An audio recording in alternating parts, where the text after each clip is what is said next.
سلام سلام تخاتلتن كل سنة ميديا كمي كنيكم لومون كم وترو تقام زخونة حستو حيزلكم متيلهو كمتي أكلاتنا مجبون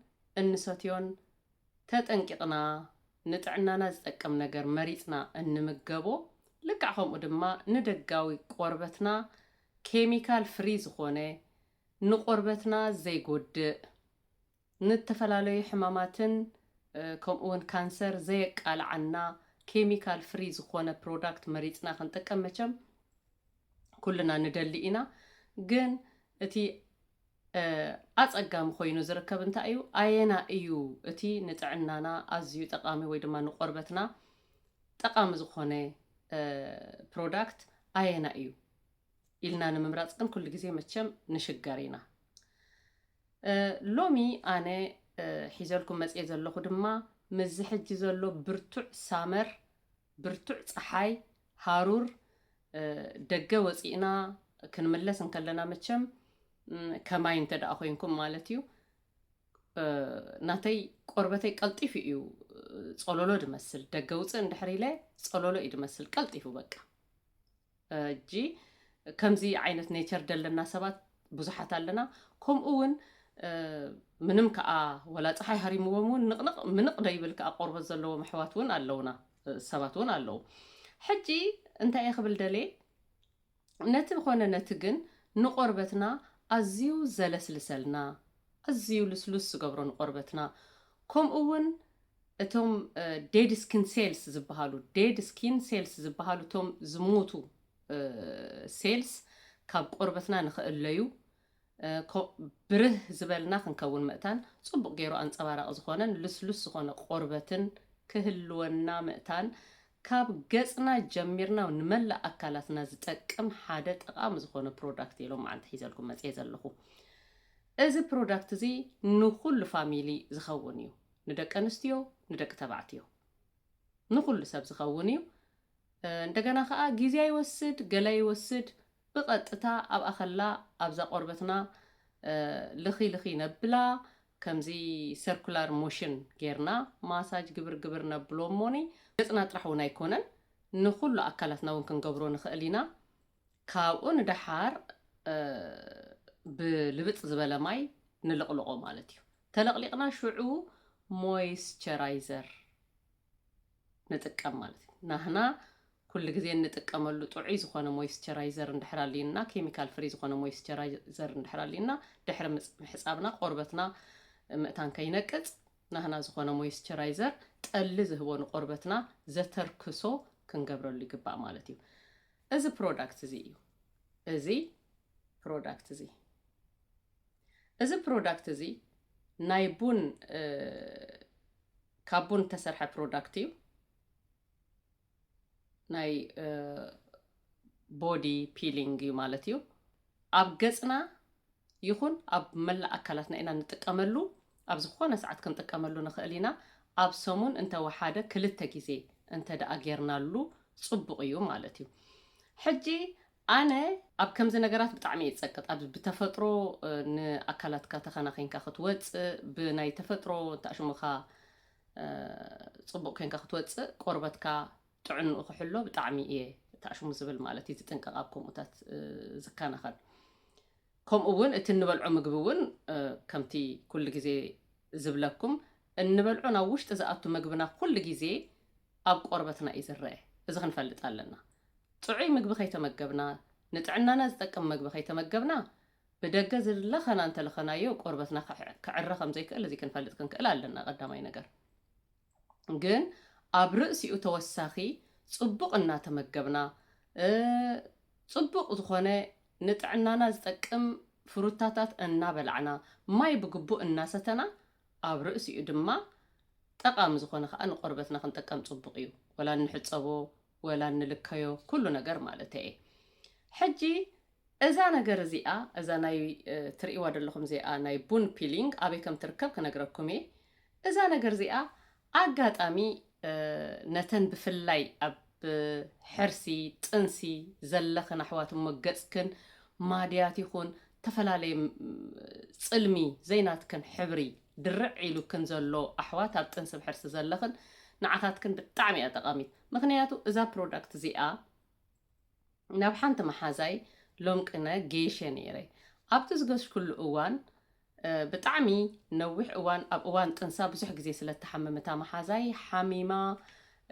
ንነዊሕ ግዜ ምግቢ ኣይትወስድን እያ ብዙሕ ግዜ በቃ ስጋብ ተሓርስ ብጣዕሚ እያ ብዙሕ ሽግር ተሕልፍ ሕጂ ተዕልለኒ ነይራ ማለት እዩ ብጣዕሚ እየ ኣነ ኣብ ትእዋን ጥንስስ ብጣዕሚ ሕማቕ ነይረ ገፀይ ገለ ነገራት ተደሪዕኒ ሕማቕ ጸልሚ መጺእኒ ሕጅስ ብጣዕሚ እየ ተሸጊረ ነይረ ቆርበተይ ብጣዕሚ የሰክፈንኒ ይጸልኦን ነይረ ገለ መለይላትኒ ሕጂ እንታይ ደኣ እሞ ጌርክሉ ደኣ ሕጂ ደኣ ጽቡቕን ልስልሱን ኣሎ ኢለያ ከምኡ ምስ በልክዋ ዋይ ሓንቲ ጋሻ መጺኣ ናብ ዝገዛይሲ ሓንቲ ሰብ እንታይ እዩ ዝገጽኪ እስክዚ ተጠቐሚ ኢላ ነዛ ፕሮዳክት ሪኮመንድ ምስ ገበረትኒ እዛ ፕሮዳክት ክጥቀም ምስ ጀመርኩ ኮምፕሊትሊ ረኣዩ ዝገጸይ ልስሉስ ኮይኑ ሕጂ ሓራስ እያ ዘላ ክገርመኩም ሓራስ ከላስ ቀልጢፉ ካብቲ ገጻ ከይዱ ስትገጻ ለማፅ በቃ ናይ ተፈጥሮ ሕብራ ኮይኑ ምስ ረኣኽዎ ብጣዕሚ ተገሪመ ኣነ ከዓ ነዚ ከምዚ ዓይነት ነገር ከዓ ብጣዕሚ ስለ ዝፈቱ ከምቲ ዝበልክኹም ቀልጢፈ ክገዝኣ ኣለኒ ኢለ ንዓደይ ምስ ተመለስኩ ጠዋሊ ከይደ ገዚአ እያ ማለት እዩ ገዚአ ኢሚድየትሊ ተጠቂመላ ግን ኣብ ገዛ ኣኸለኹ ሓንቲ ግዜ ተጠቂመላ ነይረ ክፍትና ኣለኒ ኢለ ተጠቂመላ ነይረ ብጣዕሚ ለውጢ ሪአላ ኣብ ሓንቲ ግዜ ምስ ተጠቀምኩምላ ለውጢ ክትረኽቡላ ኢኹም ወላተን ሓራሳትን ጥኑሳትን ኣሕዋትና ከዓ ኣብ ሓንቲ ግዜ ምስ ተጠቀምክናላ እቲ ለውጢ ክትሪኦ ኢኽን ብድሕሪኡ ተደጋጋሚ ምስ ተጠቀምክናሉ ከዓ ዝበለፀ ማለት እዩ ስለዚ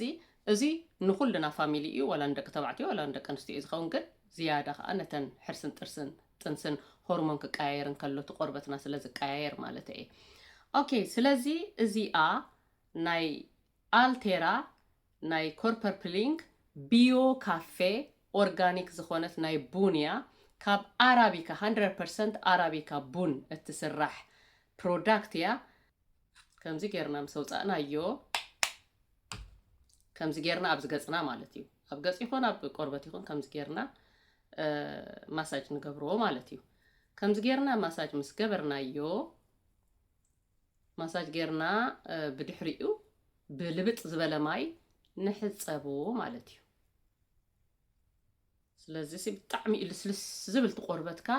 ብጣዕሚ በቃ ፍሉይ ልስልስ ዝበለ እንደገና ከዓ ብርህ ዝበለ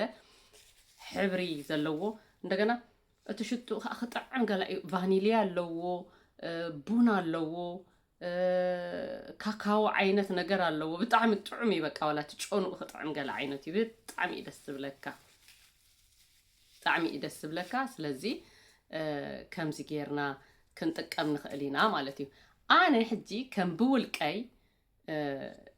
ነዚኣ እውን ምስ ገዛእኳ ነዚኣ ጥራሕ ኣይኮንኩን ዝጥቀም ቀደም ባዕለይ ዝገብሮ ፕሮዳክት ኣብ ገዛይ ዝጥቀመሉ ኣለኒ ኣብ ገዛ ባዕለይ ዘዳልዎ ማለት እዩ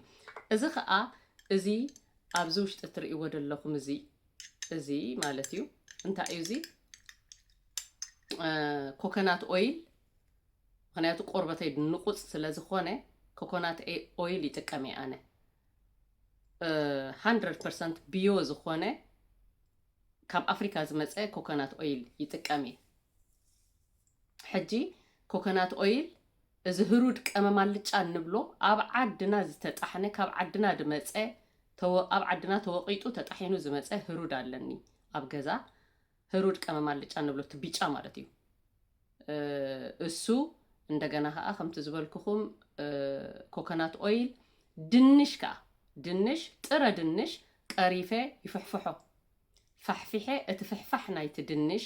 ምስ እዚ ምስ ህሩድን ምስ ኮኮናት ኦይልን ሓዊሰ እንደገና ከዓ ናይ ዓተር ሓሩጭ ዓተር ከዓ ብጣዕሚ እዩ ቆርበትካ ዘለስልሰልካ ሓሩጭ ናይ ዓተር ሓዊሰ እዘን ዝበልኩኽን ማለት እዩ ሓዊሰ ኣጋጣሚ ነዚ ምስ ረኸብክዎ ከዓ ምስ ናይ ቡን ፒሊንግ ከዓ ክሕውሶ ጀሚረ ንዕኡ ኩሉ ሓዊሰ ክገብሮ ምስ ጀመርኩ እዚ ገፀይ እንታይ እሞ በቃ ብጣዕሚ ምልስላሱ ምንፅብራቁ ገለ ዓይነት በቃ ስለዚ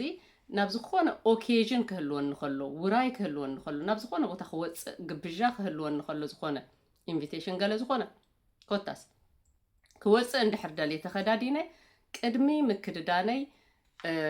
ካብዛ ባዕለይ ዘዳልኽዋ ናይ ድንሽ ናይ ህሩድ ናይ ኮኮናት ኦይልን ናይ ዓተር ሓሩጭ ሓዋዊሰ መዓር ከይገብረሉ እየ ሓዊሰ ነዚኣ ነታ ሕውስዋስ ዘቐምጥኳ ፍሪጃ ቀሚጠ የፀንሕ ካብኡ ንድሓር ከዓ ካብዚኣ ቁሩብ ይሕውሰላ ብሓንሳብ ገይረ ኣብዕጥ የብሎ ማለት እዩ ገለቕሓ ሽዑ ናብዛ ገፀይ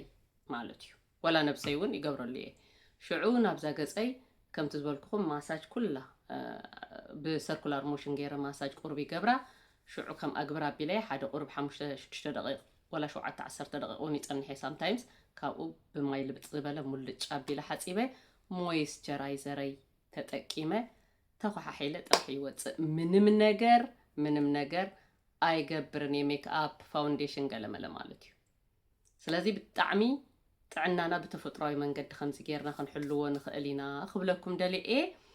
ንገፅ መሕፀቢ ግን ቅድሚ ንኣብነት ኣብ ዝኾነ እዋን ገፅና ክንሕፀብ ብፍላይ ንድሩቕ ደረቕ ቆርበት ንዘለና ደረቕ ንዘይኮንና እውን ብጣዕሚ ጠቃሚ ሓንቲ ነገር ክነግረኩም እዚ ነገር እዚኣ እየ ዝጥቀም ኣነ መሕፀቢ ገፅ ማለት እዩ እዚ ነገር እዚ ኣብ ሮዝማን ኣብ ዲኤም ኣብ ተፈላለዩ ቦታታት ክርከብ ይከኣል እዩ ኣብ ጀርመን ንዘለኹም እዚ ንምሕፀቢ ገፅ ብጣዕሚ ዓፍራ የብሉን ቆርበትካ ምፅእ ኣቢሉ ኣየድርቐካን እዩ እንደገና ከዓ ብጣዕሚ በቃ ፅቡቕ ማለት እዩ ባይዘወይ ንዝኾነ ቆርበት እውን ይኸውን እዩ ሕጂ እዚ እየ ዝጥቀም ማለት እዩ ንገፅ መሕፀቢ ኣነ ሓንቲ ግዜ ምሸት ምስ ተሓፀብኩ ምሸት ተሓፂበ ቫይታሚን ሲ ኣለኒ ቫይታሚን ሲ ተለኽየ ሸያ ባተር ከኣለኒ ሸያ ባተርን ቫይታሚን ሲን ገይረ ይሓድር ንግሆ ብማይ ጥራሕ እየ ድሕፀቦ ምሸት ጥራሕ እየ ድሕፀቦ እዚ ማለት እዩ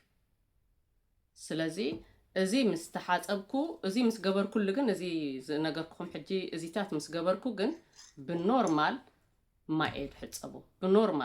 ብኖርማል ልብጥ ብዝበለ ማይ ጥራሕ ትሕፅብ ኣቢልክም ሙልጭ ኢሉ ባዕሉ በቃ ናቱ ዝኾነ ሳሙና ዝመስል ልስልስ ዝበለ ነገር ስለ ዘለዎ ሙልጭ ኢሉ እዩ ዝኸደልካ ሙልጭልጭ ኢልካ ተሓፂብካ ናትካ ዝኾነ ሞይስቸራይዘር ቆርበትካ ከይነቅፅ ተለኻኺኻ እታ ሞይስቸራይዘርካ ትወፅእ ማለት እዩ ስለዚ ናይ ሎሚ ትሕዝቶ ብዛዕባ ንቆርበትና ዝምልከት እዩ ነይሩ እዛ ናይ ቡን ፒሊንግ ኣብ ሮዝማን ኢኹም ክትረኽብዋ ኣብ ጀርመን ንዘለኹም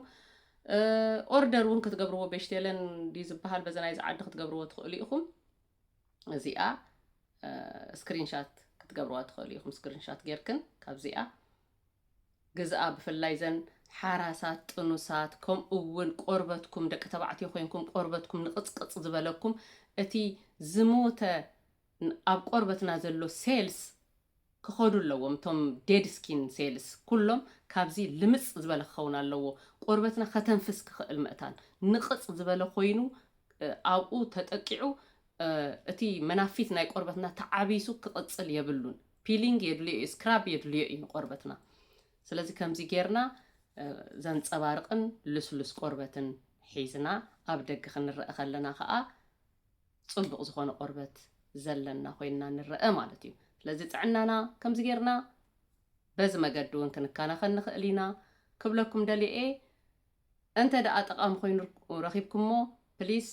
ላይክ ሼር ሰብስክራይብ እንዳገበርኩም ነዛ ሚድያ ከዓ ብሓንሳብ ኮንና ነዕብያ ንዓይ እውን ትሕግዙኒ